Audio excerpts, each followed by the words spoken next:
ये एक असामान्य घटना थी और इस गुत्थी का समाधान छुपा था भारत के गौरवमय इतिहास के सबसे महत्वपूर्ण और शक्तिशाली साम्राज्य मौर्य साम्राज्य में। जी हाँ, हम बात कर रहे हैं सम्राट अशोक की। 19वीं सदी के पहले चौथाई हिस्से तक किसी को पता नहीं था कि भारत में अशोक नाम का कोई राजा था या हमारे देश में बुद्ध धर्म इस लेवल का था। मोहम्मद तुगलक के पास एक स्तूप आया, उसके ऊपर भी ब्राह्मी स्क्रिप्ट लिखा हुआ था।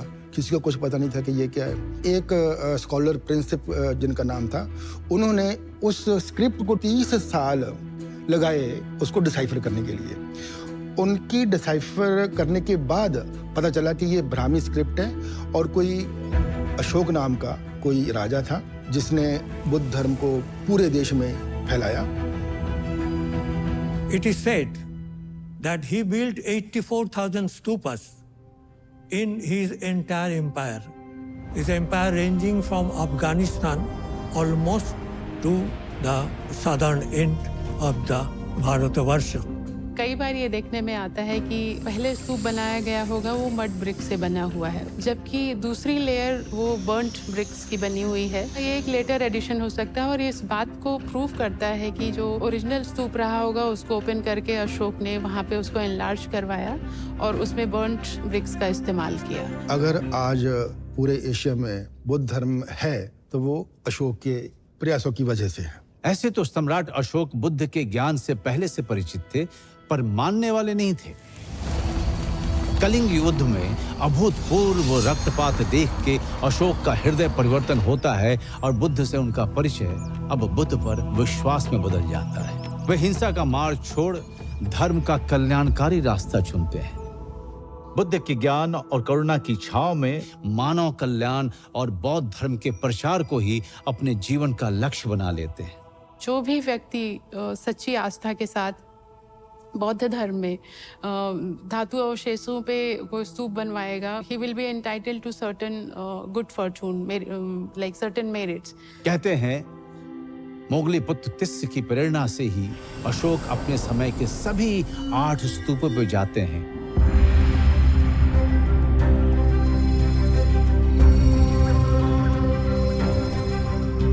इन स्तूपों का भव्य पुनर्निर्माण कराते हैं और यहाँ से बुद्ध के अवशेषों का हिस्सा लेके उसे 84,000 हिस्सों में बांटकर अपने साम्राज्य के कोने कोने में फैला देते हैं। अब प्रश्न ये है कि 84,000 की संख्या कहाँ से आई, क्योंकि भगवान बुद्ध के सारे वचन जो सूत्र हैं वो 84,000 हैं। 84,000 स्तूप नहीं मिले हैं अभी तक। क्या एक ऐसा एलिगोरिकल नंबर हो सकता है जहाँ पे लिखने वाले ने लिखा है, या फिर वो ईंटों का इस तरह का प्रकार है, इतने 1000 ईंट उसमें लगी हुई थी उस स्तूप में? क्या इस बात को इंडिकेट कर रहा है या फिर कहने का एक तरीका है? This might be a hard task to say, but I'm going to open the stupa up and I'm going to take those relics out in order to give them to everyone. But Ashoka does this. He's successful for 7 of the what's known as the Drona stupas, these original stupas. ऐसा नहीं है कि हर स्तूप से उन्हें बौद्ध के अवशेष मिल ही गए। ऐसा क्या था कि अपने समय के चक्रवर्ती सम्राट अशोक को एक स्तूप से खाली हाथ लौटना पड़ा था? ये कौन सा स्तूप था? There are numerous texts that tell us different versions of this story, but one of the most common is that when Ashoka approaches the stupa, he realizes that it is now in the underwater kingdom of the Nagas.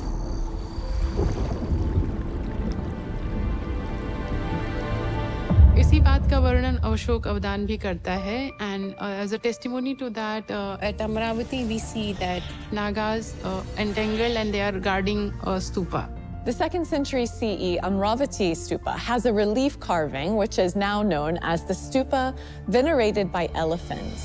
Around the body of the stupa, a Naga is intertwined, and Nagas are incredibly important. They love the relics, but they're also fantastic protectors of the Buddha's Dharma and his relics. इस historicity को ये depiction prove करता है कि ये घटना हुई होगी अशोक के जीवन काल में, और वो रामगांव के स्तूप से धातु अवशेष बुद्ध के निकाल नहीं पाया था।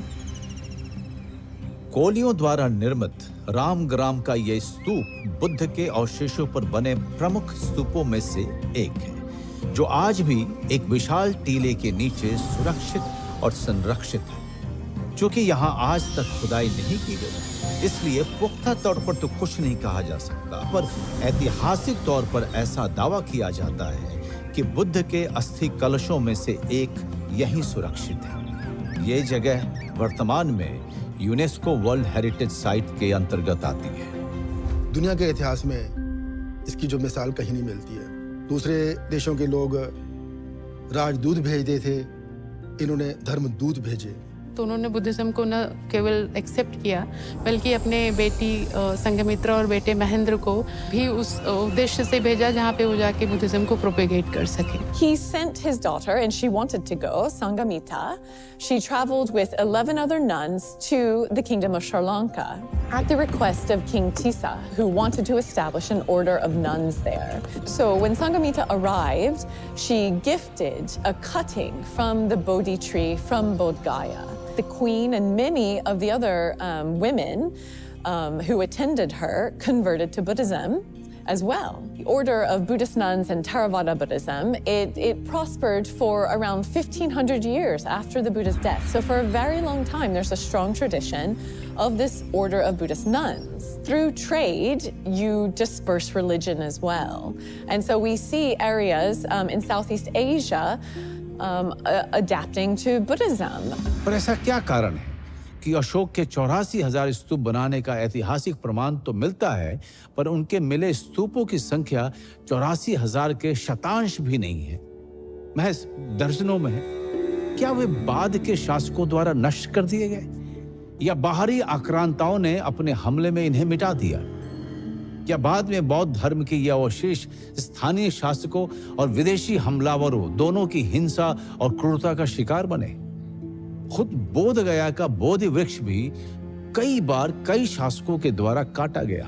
Many of the stupas were damaged by locally. They have taken away the stones or the bricks and built up their home. कई स्तूपों को लोगों ने डिस्ट्रॉय कर दिया, उनका विनाश कर दिया, इस आशा में कि इनमें कोई बहुत खजाने हैं। जो इस्लामिक पीरियड आया या जो इन्वेडर्स का जो हमारे यहाँ वो हुआ, तो उसमें कहीं ना कहीं हम लोग बहुत कुछ लूज किए हैं।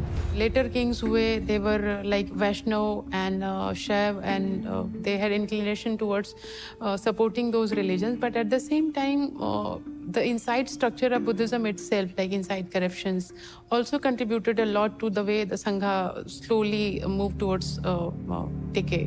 कुछ टेक्स्ट जो बाहर चले गए, खास करके श्वेनसांग और फाहियान जो कॉपी करके ले गए, उन सोर्सेस को बेस करके हम लोग आज इतिहास को देखने का प्रयास करते हैं, क्योंकि हमारे अपने ओरिजिनल सोर्सेस तो नष्ट हो गए। आज भी बुद्ध के अवशेष देश के भीतर उत्तर प्रदेश, बिहार, पश्चिम बंगाल, आंध्र प्रदेश, तमिलनाडु, मध्य प्रदेश, गुजरात, महाराष्ट्र और दिल्ली में तो मिलते ही हैं। देश के बाहर श्रीलंका, जापान, थाईलैंड, म्यांमार, चीन, कोरिया, तिब्बत, नेपाल आदि देशों में मिलते हैं। इन अवशेषों को आप निर्जीव अवशेष ना समझें। ये अवशेष अभी भी इन देशों में फैले बुद्ध के मानने वालों के लिए मिलने जुलने, सांस्कृतिक लेन देन और विचार विमर्श का कारण बनी हुई है। इन अ वे उनके लिए एक बुद्धा के ही एक प्रेजेंस का एक फॉर्म है। तो जो रिलिक फेस्टिवल्स हैं उसमें आप देखेंगे पूर्णिमा के दिन वहाँ पे प्रोसेशन निकलता है, exactly the way relic portions were distributed after Buddha's death. Likewise, the royal procession, the way each king took away their share, उसी सीन को इनेक्ट करते हुए they pay their homage to the relics, and for them it's like celebration of continual presence of the Buddha himself.